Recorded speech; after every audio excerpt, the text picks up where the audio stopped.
Hello mon lapin, au menu bac spécialité maths métropole 19 juin 2024, exercice 2 de probabilité. Dans cette deuxième vidéo, nous allons faire la question 5. Alors je te rappelle que dans la première partie de l'exercice, l'expérience consistait en choisir au hasard un client ayant acheté le modèle de téléviseur concerné. Ici, on te dit, pour réaliser l'étude, l'agence doit contacter chaque jour 30 clients parmi les acheteurs du téléviseur. On suppose que le nombre de clients est suffisamment important pour assimiler le choix des 30 clients à un tirage avec remise. On note grand X, la variable aléatoire, qui à chaque échantillon de 30 clients associe le nombre de clients satisfaits du service clientèle. Justifier que grand X suit une loi binomiale dont on précisera les paramètres. Donc l'expérience étant de choisir un client ayant acheté le modèle de téléviseur concerné, le fait qu'ici on te dise que l'agence va contacter 30 clients par jour est équivalent à une répétition de cette expérience. De plus, on te dit qu'on peut assimiler le choix des 30 clients à un tirage avec remise. Donc là, on a les conditions d'application d'une loi binomiale. Dans une loi binomiale, la variable aléatoire compte le nombre de succès. Or ici, on te dit que grand X, la variable aléatoire, est associée au nombre de clients satisfaits du service clientèle. Ça signifie donc que notre succès est l'événement, le client est satisfait du service clientèle. Alors pour bien justifier que la variable aléatoire suit une loi binomiale, tu vois, je t'ai mis bloc de rédaction. Je te conseille de l'apprendre et de l'écrire tel quel sur ta copie de bac parce que ainsi la justification est bien rigoureuse. Donc elle se déroule en 3 points. Premier point, on donne le nombre de répétitions, on dit que ce sont bien des épreuves de Bernoulli identiques et indépendantes.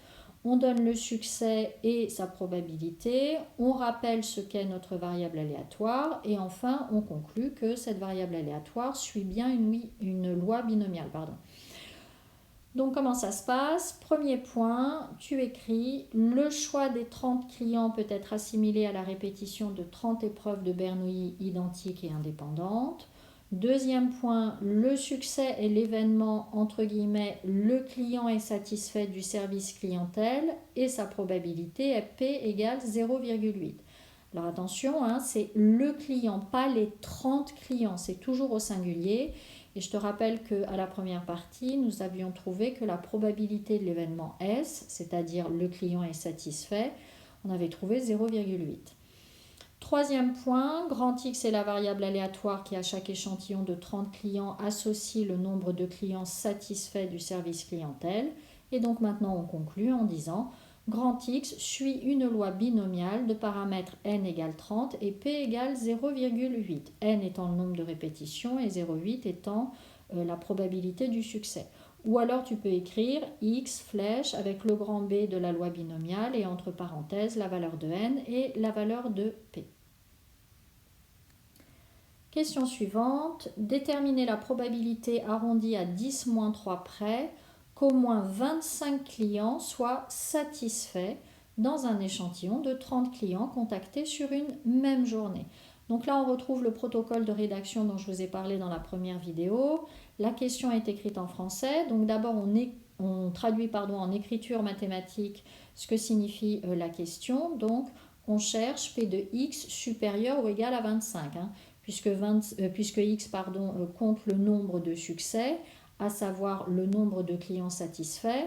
Le fait qu'on vous demande de trouver la probabilité qu'au moins 25 clients soient satisfaits dans l'échantillon de 30 clients, ça signifie donc qu'on veut un nombre de succès supérieur ou égal à 25. On cherche donc P de x supérieur ou égal à 25. Alors là, on n'a pas de formule de calcul permettant de calculer ça. C'est votre calculatrice qui le fait directement.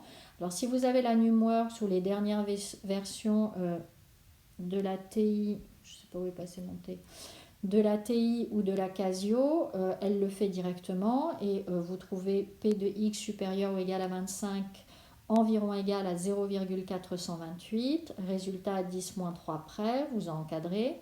Alors pour ceux qui ont la TI 82 ou la Casio Graph 35, c'est-à-dire d'anciennes versions, Sur les anciens modèles, on ne peut calculer que P de x égale K ou P de x inférieur ou égal à K. Or là, on cherche P de x supérieur ou égal à 25. Donc il faut qu'on modifie l'écriture. Donc x supérieur ou égal à 25, c'est un événement. C'est l'événement, le nombre de succès est supérieur ou égal à 25. L'événement contraire à cet événement, c'est donc le nombre de succès est strictement inférieur à 25. Donc la probabilité que x soit supérieur ou égal à 25 est égale à 1 moins la probabilité du contraire, donc la probabilité que x soit strictement inférieur à 25. Or, x prend des valeurs entières positives.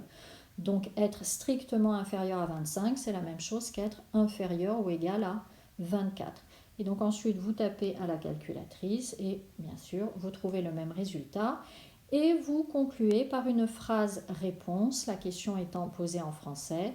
La probabilité qu'au moins 25 clients de l'échantillon de 30 clients contactés la même journée soient satisfaits est 0,428 environ. On se retrouve dans la prochaine vidéo pour faire la 6e question de cet exercice.